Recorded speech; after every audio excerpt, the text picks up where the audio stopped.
तो दोस्तों ये बात है सेकेंड वर्ल्ड वॉर की, जब जर्मनी ने या फिर यूँ कहें हिटलर ने पोलैंड पे अटैक किया और काफ़ी ज़्यादा तादाद में वहाँ लोग मारे गए। इसी दौरान वहाँ की आर्मी ने 500 से ज़्यादा महिलाओं को और 200 से ज़्यादा बच्चों को एक पानी के जहाज़ में बिठाया और उसके कैप्टन को ये कहा कि इन्हें जल्द से जल्द किसी ऐसे देश में ले जाओ जो इनको अपने यहाँ रुकने की इजाज़त दे दें।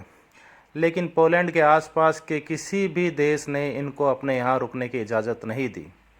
तो फिर ये कैप्टन इन सभी पैसेंजर्स को लेके पहुंचा ईरान, लेकिन वहाँ भी इनके साथ यही हुआ। ईरान ने भी उनको तुरंत अपने यहाँ से जाने के लिए कह दिया। फिर इस जहाज़ के कैप्टन ने एक लंबा सफ़र तय किया और पहुंचा इंडिया के मुंबई। लेकिन जैसा कि आपको पता है, सेकेंड वर्ल्ड वॉर के टाइम में इंडिया पे अंग्रेज़ों का राज था। तो मुंबई के गवर्नर ने तुरंत इस जहाज़ के कैप्टन को कहा कि आप जितना जल्दी हो सके इस जहाज़ को वापस यहाँ से ले जाइए। इतने में ही ये खबर पहुंची गुजरात के जामनगर के महाराज जाम साहब दिग्विजय सिंह के पास, और उन्होंने तुरंत ही इस जहाज़ के कैप्टन के पास अपना संदेशा भिजवाया कि आप जल्द से जल्द इस जहाज़ को लेकर जामनगर के बंदरगाह पे पहुंचिए। तो महाराजा जाम साहब ने ना सिर्फ इन 700 से ज़्यादा लोगों को अपने महल में रुकने की इजाज़त दी, बल्कि इन सभी 200 बच्चों को वहाँ के एक आर्मी स्कूल में एडमिशन भी दिला दिया ताकि उनके एजुकेशन जारी रहे। तो ये सभी लोग तकरीबन 9 साल तक, जब तक सेकेंड वर्ल्ड वॉर ख़त्म नहीं हुआ, जामनगर के उसी महल में रहे। इसी दौरान दिग्विजय सिंह जी अक्सर इनसे मिलने के लिए आते थे और धीरे धीरे ये बच्चे महाराजा साहब को बापू के नाम से पुकारने लगे। तो जैसे ही वर्ल्ड वॉर सेकेंड ख़त्म हुआ, जाम साहब ने इन सभी लोगों को सुरक्षित अपने देश पहुंचा दिया और जामनगर के महल में इनके लिए एक छोटा सा म्यूज़ियम भी बनवा दिया।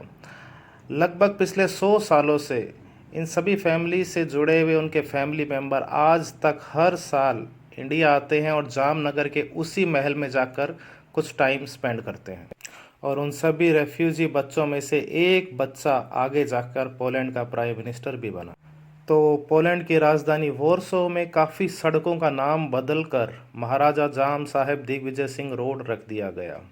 और यही नहीं, हर साल पोलैंड के न्यूज़पेपर में महाराजा जाम साहेब के नाम से कई आर्टिकल छपते हैं ताकि यहाँ के लोगों को पता रहे कि जब पोलैंड मुसीबत में था तो सिर्फ एक इंडिया ने उनकी हेल्प की थी। तो जैसा कि आपको पता है कि हज़ारों सालों से इंडिया का एक ही मैसेज रहा है और वो है वसुधैव कुटुंबकम, यानी पूरी दुनिया हमारा परिवार है। और जैसा कि आपको पता है कि इंडिया अपनी सहनशीलता के लिए पूरी दुनिया में फेमस है।